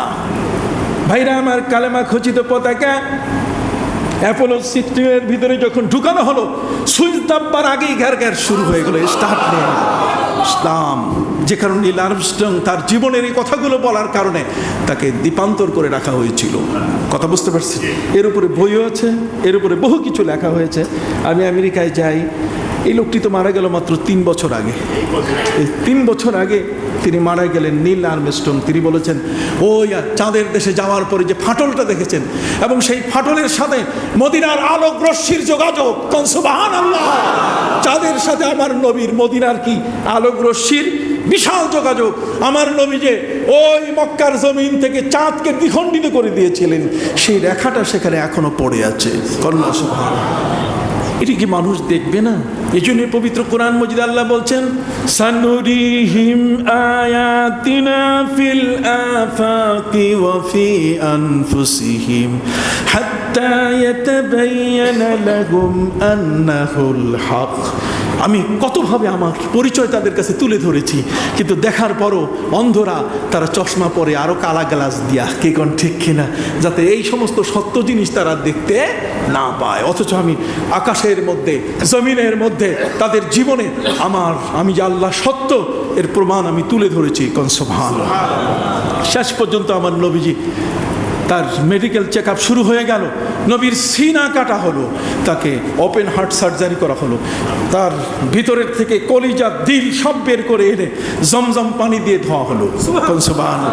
ঈমান হিকমত দিয়ে পূর্ণ করে দেওয়া হলো। সাথে সাথে লাগিয়ে দিয়ে জিবরিল আমিন আমার নবীকে বলেন, হুজুর উঠেন, অপারেশন শেষ, সাকসেসফুল অপারেশন। এখন আপনি ওই যানবাহনে উঠেন। নবীজি বলছেন যানবাহন, খোলা যানবাহন, বোরাকের মধ্যে নবীকে উঠতে কয়। নবী বলছেন জিবরাইল তুমি আগে উঠো ভাই, এটা তো তুমি চালাই আনছো, কাছে তুমি চালাই নিয়ে যাবা। জিবরাইল বলছে হুজুর এটা আমি চালাইতে জানি না, এটা জান্নাত থেকে কান ধইরা নিয়ে আসছি, জান্নাত থেকে কান ধইরা নিয়ে আসছি। আল্লাহ আমারে কইছে যে এটা নিয়ে যাও, আমি আপনার কাছে হাজির করছি, এটা আমি চালাইতে জানি না। নবীজি বলছেন তো আমিও তো চালাইতে জানি না। আমার জিবরিল আমিন বলেন না হুজুর, চালাইতে না জানলেও আপনার দেহের সাথে এটা টাচ মোবাইলের মতো অ্যাডজাস্ট করা আছে, আপনি যখনই এটার উপরে বসবেন অটো চালু হয়ে যাবে, এটার মধ্যে ফাংশনগুলো অটোমেটিক চলে আসবে, কোত্থেকে কোথায় সব সফর এর ভিতরে সবগুলা সাইনগুলো ফুটে ওঠা শুরু করবে, সবগুলো আপনি দেখতে পাবেন যে কোত্থেকে কোথায় পুরা শিডিউল আপনার কাছে একের পরে এক ভেসে ওঠা শুরু করবে। চিৎকার দিয়ে বলেন সুবহানাল্লাহ। কত অত্যাধুনিক আমার নবীর মেরাজ, আমার নবীর মেরাজ যে কত অত্যাধুনিক, আপনি যদি শুনতেই থাকেন এর শোনা শেষ হবে না। বিষয়টা হলো এরকম যে নবী করিম সাল্লাল্লাহু আলাইহি ওয়াসাল্লাম শেষ পর্যন্ত তিনি উঠলেন, উঠার সাথে সাথে বোরাক চালু হয়ে গেল। বোরাক হচ্ছে এটা সুপারলেটিভ ডিগ্রি, বার্ক শব্দের অর্থ ইলেকট্রিসিটি। বিশ্বনবী সেখানে উঠলেন, উঠার পরে এই ইলেকট্রিসিটির যানবাহনে তিনি বসলেন, এটা কঠিন ব্যাপার। এই জন্য বিজ্ঞানীরা বলছে যে Allah almighty have converted his physical body first into বার্ক ইলেকট্রিসিটি অ্যান্ড দেন ইনটু নূর। হ্যাঁ, তারা বলে দিচ্ছেন যে আল্লাহ তাআলা এত বড় ক্ষমতাবান যে বিশ্বনবী যখন ওটাতে বসলেন তখন অটোমেটিক কারেন্টে তাকে স্পর্শ করবে, কারেন্টেরও ক্ষমতা তিনি রহিত করে দিলেন। সুবহানাল্লাহ। বিশ্বনবী সেটাকে যখন চালাবার পরে এটা যখন রওনা হলো, আমার নবী বলছেন খোলা আকাশে খোলা যানবাহনের উপরে বসে আমি সফর করছি। আজ পর্যন্ত পৃথিবীর কোনো বিজ্ঞানী এমন কোনো যানবাহন বানাতে পারে না যে এত হাজার ফিট উপরে উঠে আমরা প্লেনগুলোতে যখন সৌদি আরব হজে যাই, আমেরিকা, লন্ডন, কানাডা, বিভিন্ন দেশে যখন যাই, তখন হাজার হাজার ফিট উঁচুতে সেগুলো আমাদেরকে নিয়ে রওনা করে। সম্মানিত সুধী, বিশ্বনবী সাল্লাল্লাহু আলাইহি ওয়াসাল্লাম সেই যানবাহনগুলোতে যেখানে কোনো অক্সিজেনের ব্যবস্থা নাই, বরং আল্লাহর পক্ষ থেকে ওই বোরাকের মধ্যে সব আয়োজন করে দেওয়া হয়েছে। বিশ্বনবী একটা ওপেন খোলা যানবাহনে বসে তিনি আল্লাহর দরবারে রওনা করেছেন। তার ফার্স্ট ট্রানজিট আমাদের যেমন আমেরিকা গেলে দুবাই হয়, নাহলে কুয়েত হয়, নাহলে কাতার হয়, কতক্ষণ না, নাহলে সিঙ্গাপুর হয়, ঠিক এমনি করে নবীজি আল্লাহর কাছে যাবেন। ফার্স্ট ওভারস্টে, ফার্স্ট ট্রানজিট হচ্ছে তার বাইতুল মুকাদ্দাস। বাইতুল মুকাদ্দাসের এই ঘটনা বিশ্বনবী মুহাম্মদ রাসূলুল্লাহ সাল্লাল্লাহু আলাইহি ওয়াসাল্লাম সফর করেছে। আপনি জানেন নবীজি যখন ইসলামের দাওয়াত দিয়ে হেরাক্লিয়াস রোমান সম্রাটের কাছে নবী চিঠি পাঠালেন, তখন রোমান সম্রাট তার মান্যত পূর্ণ করতে বাইতুল মুকাদ্দাস এসেছিলেন যে যদি আগুন পূজারীদের উপরে তিনি বিজয়ী হন তাহলে তিনি পায়ে হেঁটে বাইতুল মুকাদ্দাসে এসে 2 রাকাত নামাজ পড়বেন। রোমান সম্রাট মান্যত করেছিল যদি আমি আগুন পূজারীদের উপরে যুদ্ধে বিজয়ী হই তাহলে আমি ইটালির রোম থেকে পায়ে হেঁটে বাইতুল মুকাদ্দাস, সিরিয়া, এই শাম দেশ, এখানে এসে আমি বাইতুল মুকাদ্দাসে 2 রাকাত নামাজ পড়ব। উনি 2 রাকাত নামাজ পড়তে আসছেন, আর আমার নবী মদিনা থেকে চিঠি পাঠাই দিয়েছেন ইসলামের দাওয়াত দিয়ে। এই চিঠিতে গিয়ে পৌঁছলো বাইতুল মুকাদ্দাসের পাশে হেমসের পার্লামেন্টে। কোথায়? হেমসের। ভারতের দেখেন অনেক পার্লামেন্ট আছে, আমাদের পার্লামেন্ট একটা, কিন্তু ভারতে আপনি দেখেন পশ্চিমবঙ্গের পার্লামেন্ট আলাদা আছে, উত্তর সেই অঞ্চলের পার্লামেন্ট আলাদা আছে, অনেক পার্লামেন্ট, তাদের সেন্ট্রাল পার্লামেন্ট আছে। সম্মানিত শুধু এই জন্য বাইতুল মুকাদ্দাসে সেখানে একটা পার্লামেন্ট ছিল, পার্লামেন্টটার নাম হলো হেমস। নাম কি? হেমসে। হেমসে আমার নবীর চিঠি পৌঁছে গেল। চিঠি পৌঁছার পরে সেখানে যখন হেরাক্লিয়াসের হাতে দেওয়া হলো, হেরাক্লিয়াস দেখে বলছে যে এটা পড়ো তো। ওরা বলছে এটা আরবের চিঠি, মোহাম্মদ সাল্লাল্লাহু আলাইহি ওয়াসাল্লাম চিঠি দিয়েছেন। কয় মোহাম্মদ তো নাম শুনেছি, তিনি এসে গেছেন, তোমরা দেখো তো কথাটা, চিঠিটার সত্যতা যাচাই করার জন্য আবু সুফিয়ান মানে কোনো বণিক দল আসছে কিনা। সিরিয়ায় পাঠিয়ে দিলেন তিনি। সিরিয়ায় খুঁজাখুঁজি করার পর 17 জন ব্যক্তি পাওয়া গেল আবু সুফিয়ানের নেতৃত্বে। তারা মক্কা থেকে এখানে মাল কেনার জন্য, ব্যবসা করার জন্য এসেছিল। তাদেরকে হেমসের পার্লামেন্টে আনা হলো। আনার পরে তখন এই হেরাক্লিয়াস তাকে 11টি প্রশ্ন করেছিলেন। কয়টা? সে 11টার মধ্যে একটা প্রশ্নের কথা বলি। 11টার মধ্যে একটা প্রশ্ন ছিল যে বলো তো আবু সুফিয়ান, এই মোহাম্মদ কখনো মিথ্যা বলছেন কিনা? হাল হুয়া সাদিকুন ফি কাউলিহি আম কাযিবুন, সে কখনো সত্য বলেছে, মানে মিথ্যা কখনো বলেছে? সে বলছে যে না, মা কাযাবা কাত্তু, কখনো সে মিথ্যা বলে নাই। বাল হুয়া সাদিকুন, বরং সে সবসময় সত্যবাদী, তার কথায় কোনো মিথ্যা পাওয়া যায়নি। তবে স্পিকার, যেহেতু তখন স্পিকারের চেয়ারে বসা ছিলেন হেরাক্লিয়াসের সেই প্রেসিডেন্ট, হেরাক্লিয়াস তাকে বলছে মাননীয় স্পিকার, তার সমস্ত কথা সত্য ছিল, ইল্লা কাউলুন ওয়াহিদ, তবে একটা কথা সত্য কিনা আপনি বিচার করে দেখবেন। ফানাজার তাফি আহুয়া সাদিকুন আম কাযিবুন, এর মধ্যে সে সত্য না মিথ্যা আপনি বিচার করে দেখবেন। কয় সেটা কি? কয় উনি বললেন যে এক রাতের মধ্যে তিনি বাইতুল মুকাদ্দাস, মক্কার কাবা থেকে এখানে উনি সিরিয়ার বাইতুল মুকাদ্দাসে আসছেন, আর এখান থেকে তিনি আরশে গেছেন লাউসের মেহমান হয়ে, আবার রাতের বিন্দু অংশের মধ্যে অল্প সময়ের মধ্যে তিনি ফিরে এসছেন। আমি বুঝি না, এই কথাটা বুঝলেই আপনি বুঝতে পারবেন যে আসলে সে সত্যবাদী কিনা। ওয়াকালা বাতারাকাতুল মালিক, তার মানে পাশেই একজন দরবেশ, খ্রিস্টান দরবেশ বসা ছিলেন। খ্রিস্টান দরবেশ সাথে সাথে তর্জমানি করে হেরাক্লিয়াস বলছে যে দেখুন, আপনি ওর কথা বিশ্বাস করবেন না। সুবহানাল্লাহ, ওই আবু সুফিয়ানের কথা আপনি বিশ্বাস করবেন? সে সন্দেহ সৃষ্টি করেছে। বরং আমি বলবো যে মুহাম্মদ সাল্লাল্লাহু আলাইহি ওয়াসাল্লাম যে ঊর্ধ্বাকাশে গেছেন, খ্রিস্টান পাদ্রী সে বলছে যে আমি এর সাক্ষী। হেরাক্লিয়াস জিজ্ঞাসা করে বসলো, কাইফা আরাফতা কাইফা আলিমতা আন্নাহু হাক্কুন, মুহাম্মদ সাল্লাল্লাহু আলাইহি ওয়াসাল্লাম যে সত্যবাদী তুমি বুঝলে কি করে? তখন সে বলা শুরু করলো, আনা কুনতু মিন খুদ্দামে বাইতুল মুকাদ্দাস, আমি বাইতুল মুকাদ্দাসের খাদিম ছিলাম। ওই রাতে সব দরজা বন্ধ করেছি, কিন্তু একটা দরজা বন্ধ হয় না। ফাদাউন আল নাজ্জার, আমরা রাজমিস্ত্রিকে ডাকছি, তারপরে এটা ঠিক করার চেষ্টা করছে। ফালাম নাকদেন, আমরা পারি নাই। শেষ পর্যন্ত আমাদেরকে বলা হলো যে এটা আজকে ঠিক হবে না, আজকে রাতটা এইভাবে যাক, কালকে। পরের দিন আসার পরে আমরা দেখি যে এখানে একটা পাথর আছে, যেই পাথরের মধ্যে আঙ্গুলের চিহ্ন, এবং সেখানে একটা যানবাহন বেঁধে রাখা হয়েছে, তার রশির চিহ্ন লাগানো আছে। এবং পরবর্তীতে জানতে পারি যে মুহাম্মদ সাল্লাল্লাহু আলাইহি ওয়াসাল্লাম এই পথ হয়েই তিনি আল্লাহর আরশে গেছেন। অতএব মুহাম্মদ সাল্লাল্লাহু আলাইহি ওয়াসাল্লামের এই সফর, এটি সত্য, এটা কোনো মিথ্যা সফর নয়। সুবহানাল্লাহ বলেন। বিশ্বনবী এবার প্রথম আসমান থেকে এবার বাইতুল মুকাদ্দাসে যাওয়ার পর নবীরা সবাই মিলে নবীর সাথে দেখা করলেন, নবীর সাথে মেহমানদারি হলো, দুধ হলো, সেখানে শরাব, সেখানে আপনার মধু, পানি, সবগুলো নবীর সামনে দেয়া হলো। বিশ্বনবী সেখানে দুধকে বেছে নিলেন। কেন? দুধের মধ্যে মগজ আছে, দুধের মধ্যে ব্রেন আছে। আল্লাহ নবী সাল্লাল্লাহু আলাইহি ওয়াসাল্লাম বলেছেন ওয়া লুহুমুল বাকার আদাররু, আল্লাহ নবী বলছেন গাভীর গোশতের মধ্যে ক্ষতি আছে। নবী বলছেন গরুর গোশতের মধ্যে কি আছে? ক্ষতি আছে। ওয়া লাহমুহা ওয়া লুহুমুল বাকার আদাররু, তার মানে গাভীর গোশতের মধ্যে ক্ষতি আছে। ওয়া লাবানুহা আনফাউ, এবং গাভীর দুধের মধ্যে উপকার আছে। সুবহানাল্লাহ। নবীজি বলছেন গাভীর দুধের মধ্যে কি উপকার আছে, আর গাভীর গোশতের মধ্যে কি আছে? ক্ষতি আছে। দেখেন নবী কত আগে বলে গেছেন, আর সেই কথাটা আজকে এখনো আছে কিনা একটা হাত উঁচু করে বলেন সুবহানাল্লাহ। সেই নবী আমাদের সাদিকুল মাসদুক নবী। এই নবীর ক্ষেত্রে মাঝে মধ্যে আমরা কথা বলতে গিয়ে ভুল করে ফেলি। কথা কন এই নাই, নবীকে সালাম দেওয়া যাবে না, নবীকে এই বলা যাবে না, সেই বলা যাবে না। এই সব পণ্ডিতি ছেড়ে দিয়ে আসুন নবীর কাছে, বিশ্ব নবীকে জীবন দিয়ে ভালোবাসি। কি বলেন, ঠিক কিনা? সম্মানিত সুধী ভাইরা আমার, এই জন্য আপনাদের মধ্যে বলতেছিলাম, নবীজি সেখান থেকে যখন রওনা করছেন, আল্লাহর নবীকে বলা হলো হুজুর কোনটা? শেষ পর্যন্ত মধু তিনি বেছে নেন নাই, বেছে নিয়েছেন কি? দুধ। যদি দুধের মধ্যে কি আছে? ছানা আছে। এরপরে এর মধ্যে কি আছে? মাখন আছে। একটু বলেন না কি আছে? মাখন। মাখনের মধ্যে কি আছে? আবার ঘি আছে। একটা দুধের মধ্যে কত কিছু আছে, কি বলেন ঠিক কিনা? এটা বাচ্চা থেকে নিয়ে বৃদ্ধ পর্যন্ত সকলের এখানে স্বাস্থ্যের জন্য সব কিছু আছে। চিৎকার দিয়ে কোন সুবহানাল্লাহ। যাই হোক, শেষ পর্যন্ত নবীদের ইমামতি করার পরে তিনি আবার বোরাকে উঠলেন। এক পা উঠাবার সাথে সাথে প্রথম আসমানের দরজায় গিয়ে ধাক্কা লেগে গেছে।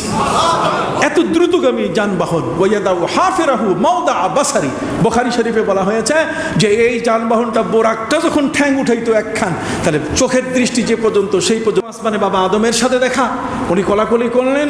দ্বিতীয় আসমানে হযরতে ঈসা ইয়াহিয়ার সাথে দেখা, তৃতীয় আসমানে হযরতে ইউসুফ আলাইহিস সালামের দেখা, চতুর্থ আসমানে হযরতে ইদ্রিস আলাইহিস সালামের দেখা, পঞ্চম আসমানে হযরতে হারুন আলাইহিস সালামের দেখা, ষষ্ঠ আসমানে হযরতে মুসা আলাইহিস সালামের সাথে দেখা, সপ্তম আসমানে হযরতে ইব্রাহিম আলাইহিস সালামের সাথে দেখা। এই সব দেখা সাক্ষাৎ শেষ করে তারাও ভাগ্যবান করলেন। আল্লাহ তাআলা পদে পদে জায়গায় জায়গায় নবী রিসিপশনের ব্যবস্থা করেছেন, নবীর সম্বর্ধনার ব্যবস্থা করছেন, যাতে হাবিবের সম্মানে তার মেহমানদারিতে যেন কোনো ত্রুটি না হয়। এরপর আল্লাহ তাআলা আমার নবীকে গোটা ওই আকাশের জগৎ, জান্নাত জাহান্নাম সব কিছু পরিদর্শন করানো শুরু করলেন। এবার পালা শুরু হয়ে গেল। সিদরাতুল মুনতাহা অতিক্রম করে আল্লাহর আরশে যেতে হবে। এই পর্যন্ত এসে নবী বলেন, চলো ভাই জিবরিল। জিবরিল বলছেন, ইয়া রাসূলুল্লাহ লাউ কাদ্দামতু কাদরা আনমুলাতিন লা উহরাকতু, যদি আমি এক বিন্দু পরিমাণ সামনে যাই তাহলে আমি জ্বলে পড়ে ছাই হয়ে যাব। শেষ পর্যন্ত জিবরিল বলছেন, হুজুর আপনি একাই যান, আল্লাহর হাতে সুপুর্দ। এতক্ষণ তো আমি ছিলাম, এখন আল্লাহই আপনার বন্ধু। কোন সুবহানাল্লাহ। শেষ পর্যন্ত নবী যখন যাওয়া শুরু করলেন, তখন আল্লাহ তাআলা জিবরিল আমিনকে ওই পর্যন্ত অফ করে দিয়ে এই পুরা ওই রফরফের সফরের ভিতরে আল্লাহ তাআলা হযরতে আবু বকর সিদ্দিক, উমরে ফারুকের কণ্ঠের আওয়াজ পাশে পাশে তৈরি করে দিলেন, যাতে নবী মনে শুনতেছেন যে আবু বকর উমর কথা কইতেছে। আবু বকর উমর কি কথা বলতেছে। সম্মানিত শুধু কোরআন বলছে, সুম্মা দানা ফাতাদাল্লাহ, কাছে আসা শুরু করলো সেই রফরফ, সেই তরি, সেই নতুন যানবাহন। এখান থেকে বরিশাল আর ভোলা গেলে বাসেও যাওয়া যায়, আবার এখান থেকে আপনি একটা সিএনজি নিয়ে আপনি যদি সদরঘাট পর্যন্ত যান, তারপরে সেখানে আপনি উঠবেন কি লঞ্চ। কি বলেন ঠিক কিনা? লঞ্চের পরে এমনও হতে পারে যে আপনি ওখান থেকে বরিশাল থেকে যদি আপনি ভোলা যেতে চান, তাহলে সেখানে আপনি স্পিড বোটেও যাইতে পারেন। কাজেই যানবাহন নানা ধরনের হতে পারে। কাজেই নবীর যানবাহনের পরিবর্তন হলো, নতুন একটা যানবাহন তিনি পেয়ে গেলেন। যখন আরশের মেহমান, সেটা আরও অত্যাধুনিক। কোন সুবহানাল্লাহ। বোরাকের চেয়ে আরও গতিশীল আরশের মেহমান। আল্লাহ বলছেন, সুম্মা দানা ফাতাদাল্লাহ। এবারে সে নবী আরও কাছে আসলেন। ফাকানা কাবা কাউসাইনি আও আদনা। দুই যোদ্ধা যখন যুদ্ধবিরতি ঘোষণা করে, শান্তি চুক্তি করে, তাদের ধনুকের বাট একসাথে লাগালে যখন কাছে হয়ে যায়, আল্লাহ নবীকে আরও কাছে আনলেন। হাদিসের মধ্যে বলা হয়েছে যে নবীকে আল্লাহ তার নিজের রহমতের কোলে তুলে নিয়ে নিলেন। ফাওহা ইলা আবদিহি মা আওহা। এরপরে তিনি পুরা ওহী শুরু করে দিয়ে দিলেন। এই সময়ের মধ্যে 27টি বছর কেটে গেল। তাহলে পৃথিবীতে মানুষের যারা যুবক ছিল তারা বুড়ো হওয়ার কথা ছিল, যারা শিশু ছিল তারা কি যুবক হওয়ার কথা ছিল না। আল্লাহ তাআলা ওই মুহূর্তে এই কথোপকথন, হাবিব আর মাহবুবের কথা হচ্ছে, আশেক আর মাসুকের কথা হচ্ছে, প্রেমিক আর প্রেমাস্পদের কথা হচ্ছে। এই জন্য আল্লাহ তাআলা একটা চলন্ত ঘড়ির পিছনে ব্যাটারি খুলে নিলে যেমন কাঁটা আটকে যায়, আল্লাহ তাআলা গোটা বিশ্বের পুরা সঞ্চালন বিষয়টাকে আটকাই দিয়ে দিলেন। সব স্টপ হয়ে গেল, সব স্টপ হয়ে গেল। যে ড্রাইভার গাড়ি চালাচ্ছে সে এইভাবে আছে, যে খাবার মুখে নিচ্ছে এইভাবে আছে, যে কুড়ালি কুড়াল মারতেছে গাছের উপরে সে এইভাবে আছে, যে বাইকে সাইকেলে যে প্যাটেল মারার জন্য এইভাবে পা উঠেছে সে এইভাবে। 27 বছর শেষ। আল্লাহ স্টপ করে দিয়েছেন, গোটা বিশ্বকে স্টপ করে দিয়ে সারা জগতের রডকে তিনি পুরা পরিষ্কার করে ফেলেছেন। আগুন, বরফ, সব পথ অফ করে দিয়ে বিশ্বনবীর জন্য সব ওপেন করে দিয়েছেন, যাতে নবী সহজে যেতে পারেন। এবং হুকুম করেছেন, খবরদার বরফ নবীকে স্পর্শ করবে না, আগুন নবীকে স্পর্শ করবে। সেই জগৎ থেকে 27 বছর কেটে গেল। পৃথিবীতে তখন সময়ে ঘড়ির কাঁটা বাজতেছে 27 মিনিট। কত? 27 মিনিট। ওখানে গেল 27 বছর, এখানে 27 মিনিট হয় কিভাবে? মেলা কথা, মেলা কথা, কথার শেষ নাই। পৃথিবীর মধ্যে যতগুলো গ্রহ আছে, আপনি বুধ গ্রহের মধ্যে যান, 88 দিনে বছর। আপনি যদি বৃহস্পতি গ্রহের মধ্যে যান, যেটাকে জুপিটার্স বলে, সেখানে যদি যান তাহলে 4380 দিনে সেখানে বছর হয়। ঠিক এমনি করে আপনি যদি মার্সে যান, মঙ্গল গ্রহে, তাহলে সেখানে বছর হয় 287 দিনে। কথা বুঝতে পারছেন? তাহলে দেখেন সারা পৃথিবীতে কিন্তু টাইমিং একরকম না। আইনস্টাইনের এই টাইমিং বিজ্ঞান আস্তে আস্তে বিজ্ঞানীদের চোখ খুলে দিয়ে দিল। তারা বলছে এটা সম্ভব, অসম্ভব কিছু নয়। মুহাম্মদুর রাসূলুল্লাহ সাল্লাল্লাহু আলাইহি ওয়াসাল্লাম অল্প সময়ের মধ্যে আল্লাহর আরশে গিয়ে নিরাপদে তিনি ফিরে গেছেন। যেহেতু বাবা আদম সৃষ্টি হয়েছেন আল্লাহর জান্নাতে, আল্লাহ তাকে নিরাপদে পৃথিবীতে পাঠাই দিয়েছেন হাওয়া সহ। কাজে সেখানে তাদের আগুন স্পর্শ করে নাই, তাদেরকে বরফ স্পর্শ করে নাই। ঈসা নবীকে যারা বলছে শুলি দিয়েছে, ওরা মিথ্যা বলেছে। ওমা কাতালুহু ওমা সালাবুহু ওয়ালাকিন শুব্বিহা লাহুম। তারা মিথ্যা সন্দেহের মধ্যে আছে খ্রিস্টানরা। হযরত ঈসাকে আল্লাহ আকাশে তুলে নিয়েছেন। আকাশে যাওয়ার পথে ঈসা নবীর গায়ে আগুনও লাগে নাই, বরফেও ঈসা নবীর গা ঠান্ডা হইয়া বরফ হয় নাই। তাহলে ঈসা নবী যদি পার হইতে পারে, বাবা আদম যদি পার হয়ে আসতে পারে, তাহলে আমার নবী কি আরো যেতে পারে না? হাত উঁচু করে বলেন যেতে পারে না? অবশ্যই যেতে পারে। আল্লাহ অবশ্যই হাজরিন, শেষ পর্যন্ত আরশের মেহমান হওয়ার পরে আল্লাহ তার সমস্ত দুঃখ কষ্ট সবগুলো লাঘব করে দিয়ে বলেন নবী এখন যান। আত্তাহিয়াতুর অনেক ঘটনা, শেষ পর্যন্ত নবীকে আল্লাহ তাআলা বলেন যাচ্ছেন তো, আমার পক্ষ থেকে 50 ওয়াক্তের নামাজ দিয়ে দিলাম, যাতে আপনার একটা উম্মত পিছায় না থাকে, কিয়ামতের ময়দানে যাতে প্রথম কাতারে সবগুলো জান্নাতি হইতে পারে। নবী বলছেন ভেরি গুড, ভেরি গুড, চমৎকার চমৎকার। এত বড় মেহমানদারি, এত বড় উপঢৌকন, এত বড় আল্লাহর পক্ষ থেকে তোহফা হাদিয়া, এটা তিনি নিয়ে আসা শুরু করছেন। ষষ্ঠ আসমান পানি দিতে গিয়ে মুসা নবী ধরে ফেলছে। মুসা নবী বলছে যে কি আনলেন, কি পাইলেন, একটু কন, পাইছেন কি? আপনার বস্তা খুলেন। নবীজি বলছেন বস্তাতে কিছু নাই, আছে মাত্র 50 ওয়াক্ত নামাজ, আমার উম্মতের জন্য আল্লাহ উপহার দিয়েছে। হযরতে মুসা বলছেন হুজুর, আমার উম্মতের চেয়ে বাঁকা উম্মত শয়তান আর জগতের মধ্যে নাই। সব ইহুদিগুলা, কথা বোঝা গেছে, এইগুলো সব মুসা নবীকে জ্বালাইয়া পোড়াইয়া শেষ করছে। অতএব আমার উম্মত আমাকে কিন্তু বিরাট কষ্ট দিছে। এরা সেজদা করাইতে পারি নাই, রুকু করাইতে যাইয়া, সেজদা করতে যাইয়া সেজদা করো, মাফ চাও, ওরা ও মাথা নিচু করে কয় অকুলু হেত্তাতুন নাগফির লাকুম। কথা কর না, তার মানে আমরা মাথা নিচু করলাম। আর এই কি বলে এটাকে, গম গম, ওরা অপরাধ করেছিল, যে অপরাধের কারণে আল্লাহ তাআলা যখন তাদেরকে ক্ষমা করার জন্য মাথা নিচু করে আস্তাগফিরুল্লাহ কইতে কইছে, আস্তাগফিরুল্লাহ কয় নাই, ওরা ওই হেন্তাতুন নাগফির লাকুম, হেন্তাতুন শব্দের অর্থ হতে গম, কয় গম খাই আর মাথা নিচু করি। আল্লাহরে পর্যন্ত ধোকা দিছে এরা, কথা বুঝতে পারছেন? এই জন্য আল্লাহ তাআলা এদের উপরে তুর পাহাড় উঠাইয়া এদেরকে ওয়ারাফানা ফাওকাকুম তুর, আমি তুর দিয়ে তাদেরকে ধ্বংস করতে চেয়েছি। মুসা নবী বলছেন আমার কম কিন্তু এই তুর পাহাড়ের পাথরের ঘষা খাইয়া মারা যাওয়ার পথে ছিল, আমি কোনো মতে বাঁচাইছি। আপনি যদি 50 ওয়াক্তের নামাজ দিয়ে যান, তো শেষ পর্যন্ত কয়েকটা তুর পাহাড় উঠবে, আপনার উম্মত কিন্তু সর্বনাশে পড়ে যাবে, ঠিক মতো নামাজ পড়বে না। কমাইয়া আনেন, কমাইয়া আনেন। নবী একবার নয়, দুইবার নয়, কয়বার? 9 বার গিয়ে আল্লাহর কাছে যখন ফিরে যান, আল্লাহ বলছেন কামিং হাবিব, কামিং, আপনি আসেন, কাম কাম, তাড়াতাড়ি আসেন। নবীকে বারবার আল্লাহ পাওয়ার কারণে নবী আল্লাহ নিজেই খুশিতে বিভোর। নবীকে বলছেন আপনি কাছে আসেন, কি দরকার? কয় দরকার তো পারবে না আমার উম্মত, কমাই দেন। এই কমাইতে 5 ওয়াক্তে এনে আল্লাহ বলে দিলেন যান, দিস ইজ আ, এটা আমি মাইনাস করি নাই, দিস ইজ আ দিসি। আপনার উম্মত যদি 5 ওয়াক্তের নামাজ পড়ে, তাহলে 50 ওয়াক্তের সওয়াব তাদের আমলনামায় চলে আসবে। এই নামাজ দিয়ে নবী পৃথিবীর মধ্যে আগমন করেছেন। সেই মাস হলো এই রজব। এটা হচ্ছে ইবাদতের মাস, নামাজ ফরজ হওয়ার মাস। আল্লাহ যেন আমাদেরকে বুঝার তৌফিক দেন সকলে। কবুল করে নাও প্রভু, প্রিয় করে নাও, কবুল